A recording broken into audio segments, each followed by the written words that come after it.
Hi everyone, it's me Mel. I hope you're keeping safe and well. I just want to send my apologies again for not doing my weekly videos. As I said in my last video, I've been experiencing some health issues just recently that I'm having investigated currently. I'm sorry that I've been slacking on the videos, but I'm hoping now that I'm feeling, better on some days that I'll be able to start doing my weekly videos again. The last video I did, was quite a difficult one for me to do. It was talking about my experience with health anxiety and just how I had to seek help because I got into a really dark place and felt like I needed to offload to someone. At the time, it was really beneficial for me. And the next part of the video is going to be today. It's going to be just a short video to follow on from that one about when I had to seek help again. I remember it being in 2017 that I went back to the GP again. I just wasn't feeling right and I hadn't been for a long time. Um, I was feeling very unmotivated. I was crying, quite a lot. Just felt very, very down, and just really, just couldn't be bothered to do anything. Just very low mood. Um, so obviously I went back to my GP and again, I said how I was feeling and was there any chance that I could be referred to the wellbeing service again? And he agreed, that he believed I had depression and he would refer me on. So that's what happened. And again, I was very fortunate that I was seen quite quickly. And I remember meeting the therapist for the first time. Very early on, she was honest with me and just said that she believed I did have depression. She said it was, quite severe. And she also believed that I had PTSD.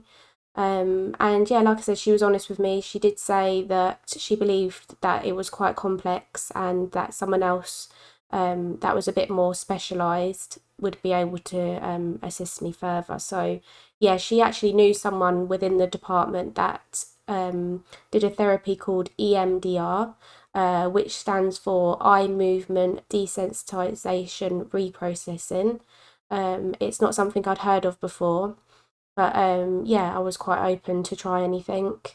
I just had to wait to see this therapist. Again, I was very fortunate that it wasn't very long. I think because there was so much going on, and obviously they knew my history and things that I'd been through. It got put through quite quickly. So when it came to having this therapy, like I said, I've not had it before, so I was a bit skeptical. I had read into it. Those that know me know that I love researching things. I am my own worst enemy with it. I said that in my last video. I do read into things quite a lot. I just like to prepare myself for things, that I'm potentially putting myself through. So I was quite skeptical about it. I thought, I don't know how this is going to work. I don't know if it's going to help me in any way. Again, that was just me being back with my negative thoughts because of, the way that I was at that time. Everything was just very negative. So went to have the first sessions doing this EMDR, and it was a very odd experience at first. So basically, it involves the therapist moving her fingers back and forth in front of your eyes, and you follow the movements. And in turn, you relive the traumatic experiences, that can be quite distressing. You relive them, and they're basically brought forward from the back of your mind. They may have been laying dormant for many years, and the idea is that during the time that you're obviously talking about these experiences, it's thought to be less distressing because you've got the sort of distraction of following the following the fingers, following the movements. Um, so I think it's almost like you don't realise what you're actually you obviously realise what you're talking about, but you don't somewhat.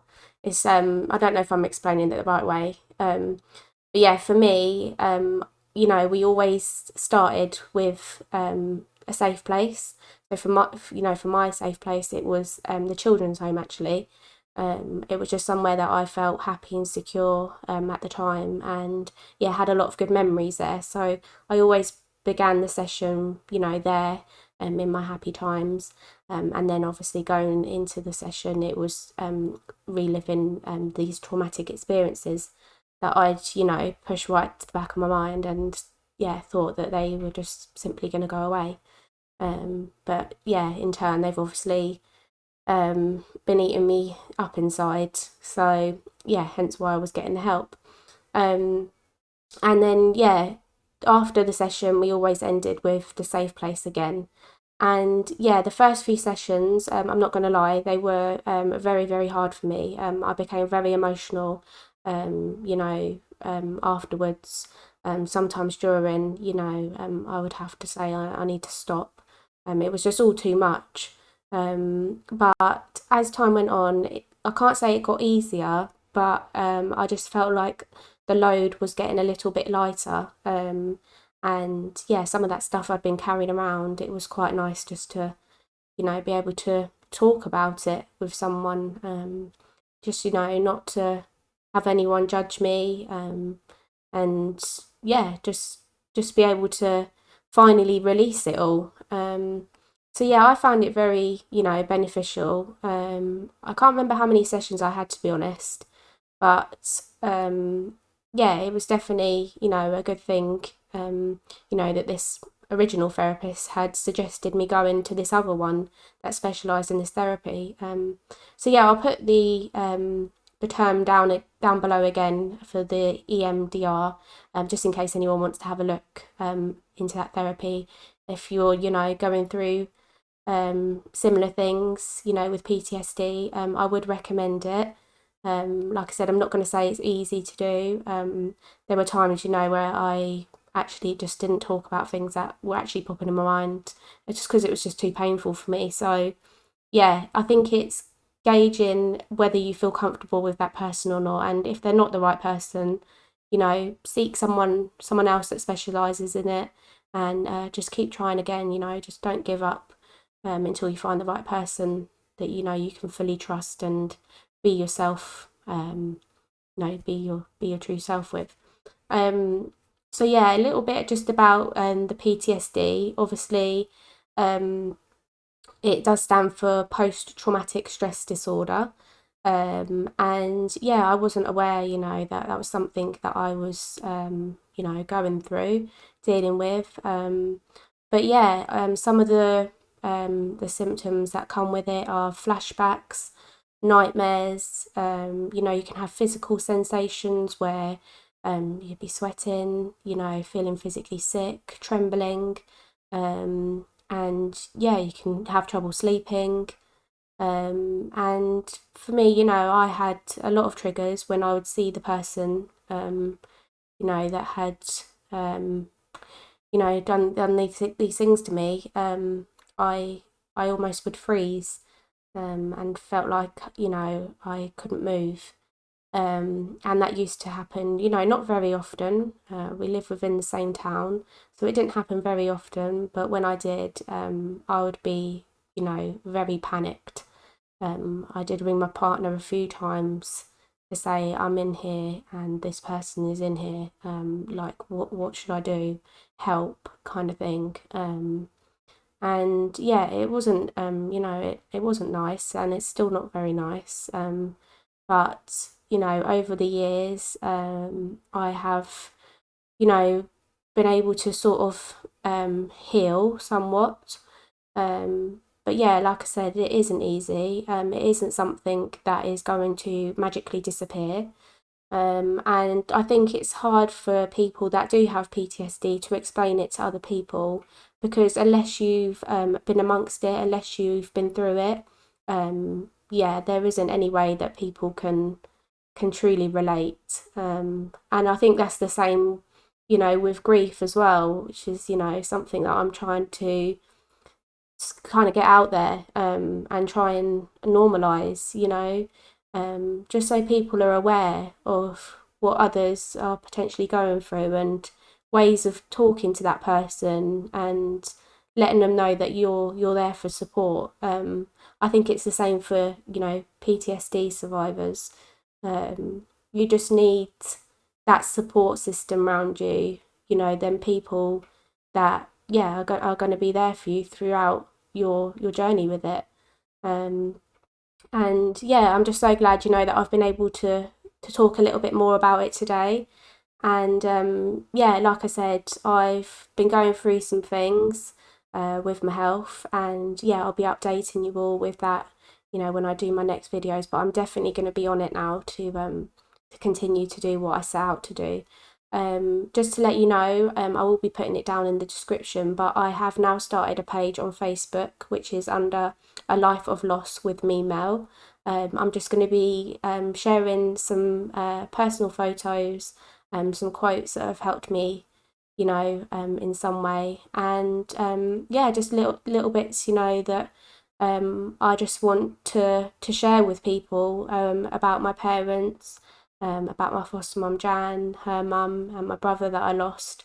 Just I want to keep their memory alive, and make sure that they're never forgotten. And it's also something that I've thought about, as well, is that I want my boys to be able to look at this when they're older.